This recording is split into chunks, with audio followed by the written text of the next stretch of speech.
सशक्त आवाज लाइव में आपका स्वागत है।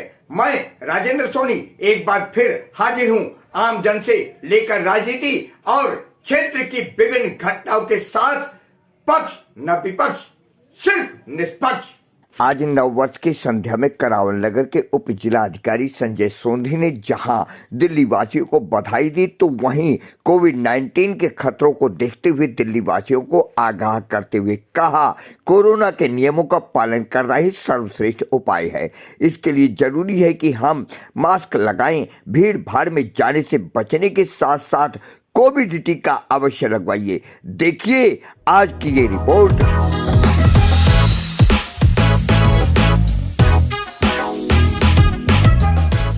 सर, सबसे पहले हमारे चैनल में आपका हार्दिक अभिनंदन है, आपका स्वागत है।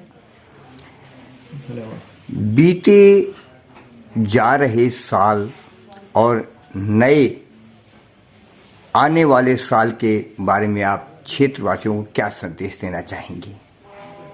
सबसे पहला तो ये है कि जो आगामी वर्ष है 2023 जी, क्षेत्रवासी ही नहीं, पूरे विश्व के जो नागरिक हैं उनके जीवन में एक नई सफलताएं मतलब मिले, उनका जीवन ज़्यादा एक अच्छा मतलब बने, क्वालिटी ऑफ लाइफ ज़्यादा अच्छी बने जी, लोगों का भविष्य उज्जवलमय हो, मंगलमय हो और मेरे क्षेत्रवासियों का भी भविष्य ज़्यादा अच्छा हो। और इसका मुझे पूर्ण विश्वास है और मेरी यही एक हार्दिक कामना है जी। जहाँ तक बीते हुए वर्ष 2022 का प्रश्न है, तो उसमें जहाँ तक प्रशासनिक क्षेत्र का अनेक प्रश्न है, तो उसमें हमने बहुत कुछ काफ़ी चीज़ें हासिल की हैं जी, जिसमें कि पर्यावरण प्रदूषण के मतलब खिलाफ जो मैंने मोर्चा प्रारंभ किया था 2021 में, वो 2022 में भी पूर्ववत चलता रहा है जी। और प्रदूषण फैलाने वाले जो यानी कि ट्रैक्टर, ट्रालियाँ हैं और जल का दोहन करने वाले जो अवैध इकाइयाँ हैं जी, इसके अलावा ध्वनि प्रदूषण फैलाने वाली इकाइयाँ हैं, इन सब के खिलाफ कार्रवाई जारी रही है। और जहाँ तक प्रशासन की जो गुणवत्ता है, सर्विस डिलीवरी है जी, जी। उसको भी मैंने उन्नत करने का प्रयास किया है। सर्टिफिकेट की जो पेंडेंसी है मैंने देखी है कि चाहे वो तहसीलदार ऑफिस में हो, चाहे वो मेरे स्तर पे हो, वो पेंडेंसी ज़्यादा नहीं रहे, लोगों को 3-4 दिन के अंदर में उनके जो है सर्टिफिकेट बन करके मतलब मैंने मिल जाए। और इसके अलावा मैंने ये भी एक प्रक्रिया एक नई पहल शुरू की है कि लोग मेरे से कभी भी संपर्क कर सकते हैं। टेलीफोन पे तो 24/7 मतलब कभी भी कर सकते हैं संपर्क भी जी। और ऑफिस में भी ऐसा नहीं 10 से 11 बजे का जो एक समय नियत रहता है, वैसा ही नहीं, ऑफिस आवर्स में वो कभी भी, ऑफिस समय में वो कभी भी मेरे से आकर के अपनी बातों को मतलब रख सकते हैं, मेरे से साझा कर सकते हैं। और वो मेरे अगर अख्तियार में अगर होगा, मेरे अधिकार क्षेत्र में मतलब नहीं होगा, तो मैं उनको मतलब हल करने का प्रयास मतलब नहीं करूँगा। तो ये कुछ इस प्रकार की मतलब एक चीज़ें थी। पर्यावरण प्रदूषण था, प्रशासनिक क्षेत्र में मतलब लोगों को ज़्यादा सहूलियतें मतलब प्राप्त हो, तो इन दोनों क्षेत्रों में हमने कुछ काफ़ी उल्लेखनीय सफलताएं अर्जित की हैं। जो जहाँ तक 2020 के जो है दंगे हुए थे यहाँ पर जी जी, उसमें लगभग 991 लोगों को एक मुआवजा और एक्सग्रेशिया दिया गया था, बस सैंक्शन हो गया था जी। उसमें से 20 लोगों का कुछ पैसा देना बचा था, कुछ मामूली टेक्निकल कारणों की वजह से। तो वो जो है हमने वो 20 लोगों को पूरा पैसा उनका दिला दिया है, 18,07,263 रुपये है।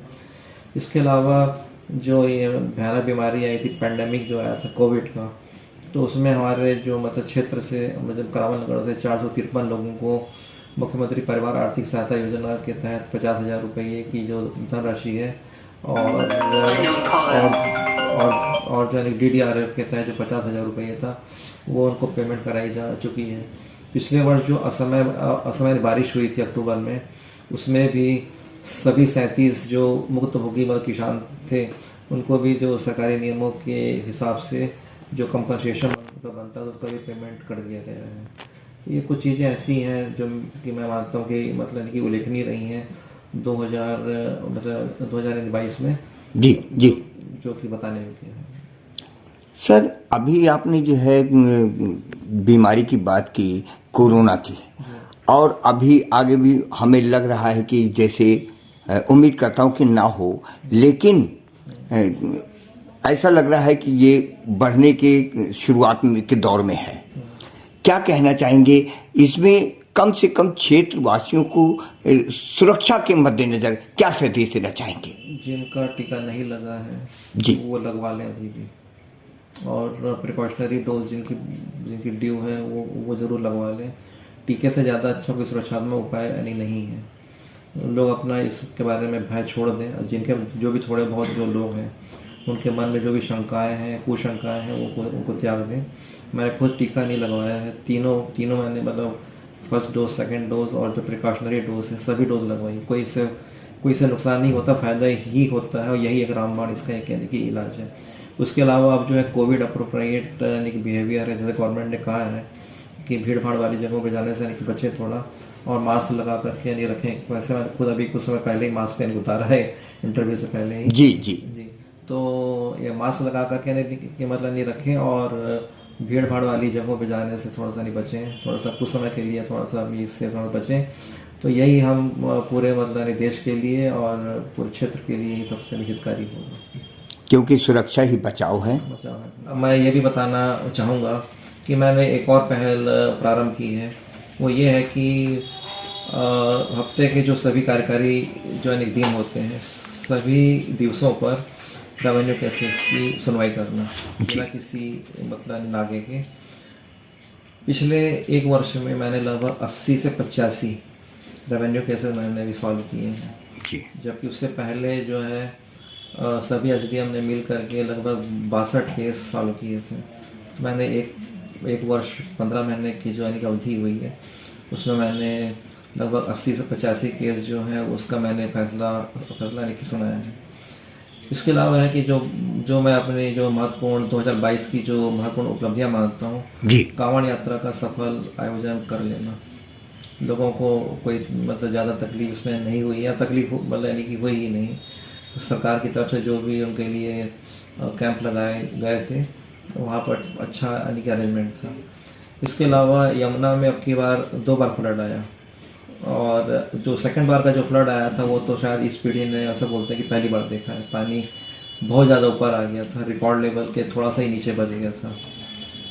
तो उसमें भी हम लोगों ने जो हमारे जो पुष्पा क्षेत्र में जो रहने वाले निवासी सोने क्षेत्र जी उनको हमने यानी कि उनको अच्छा प्रबंध किया, उनके यानी कि उनके रहने का, उनके खाने का। तो ये भी एक बार फ्लड आया अगस्त के आखिरी में, एक बार फ्लड आया अपने अक्टूबर के पहले हफ्ते में।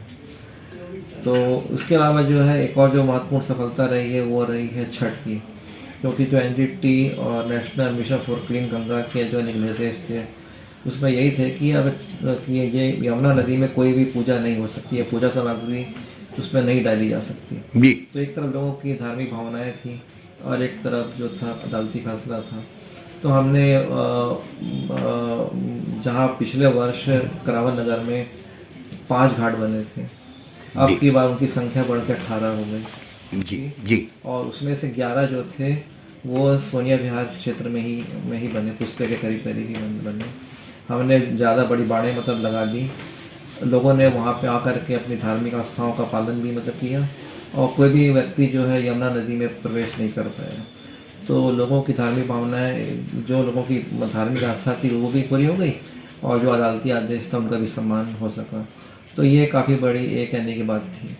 जो मेरे लिए व्यक्तिगत रूप से जो बहुत बड़ी, जिसको मैं ज़्यादा सफलता मतलब मानता हूँ, वो है कि सन 2022 में जो भी एमसीडी के इलेक्शन हुए जो हाल ही में संपन्न हुए हैं, उसमें ब्लाइंड व्यक्ति होते हुए रिटर्निंग ऑफिसर बन करके मैंने 5 वार्डों के चुनाव सफलतापूर्वक करा लिए। वो मैं काफ़ी मतलब अब मेरे एक व्यक्तिगत दृष्टिकोण से वो काफ़ी बड़ी यानी सफलता थी। वैसे इस सफलता में रेवेन्यू यानी डिपार्टमेंट है, और मेरे जो यानी कि ARO जो थे उनका है, और अलग अलग विभागों से जो लोग आते हैं उन सभी का योगदान मतलब था। उनके सहयोग के बिना तो ये संभव हो नहीं सकता था। जी। लेकिन ये मतलब मानूंगा कि अभी मतलब मेरे कैरियर में ये जो मैंने रिटर्निंग ऑफिसर बन करके दिल्ली नगर निगम के 5 वार्डों का सफलतापूर्वक चुनाव कराया, ये मेरे लिए व्यक्तिगत तौर पर काफ़ी महत्वपूर्ण इसमें मतलब मानता हूँ। हमसे बात करने के लिए बहुत बहुत धन्यवाद। अपने आसपास की खबरों के लिए देखना ना भूले सशक्त आवाज लाइव न्यूज चैनल, सब्सक्राइब कीजिए एक लाइक के साथ।